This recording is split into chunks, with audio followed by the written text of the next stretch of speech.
1 Samuel அதிகாரம் 31. சவுலின் இறப்பு. பெலிஸ்தியர் இஸ்ரேலுக்கு எதிராக போரிட்டனர்.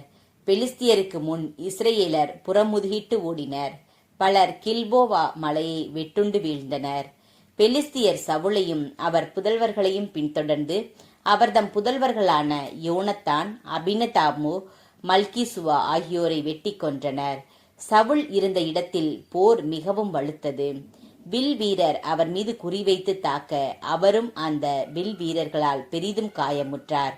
அப்பொழுது சவுல் தம் படைக்கலன் தாங்குவோனை நோக்கி, இந்த விருத்த சேதனமற்றோர் என்னை குத்திக் கொன்று எனக்கு அவமானத்தை வருவிக்கா வண்ணம் நீ உன் வாளை உருவி என்னை குத்திக் கொன்றுவிடு என்றார்.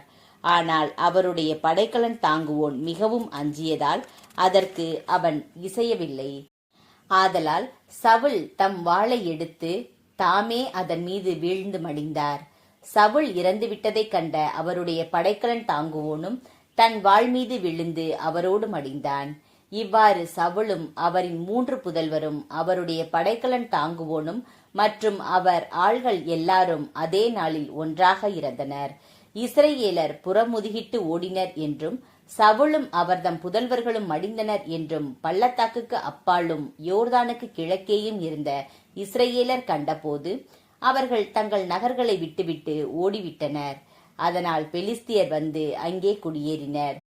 வெட்டுண்டவர்களை கொள்ளையிட பெலிஸ்தியர் மறுநாள் சென்றபோது சவுலும் அவரின் 3 புதல்வர்களும் கில்போவா மலையின் மேல் இறந்து கிடப்பதை அவர்கள் கண்டார்கள்.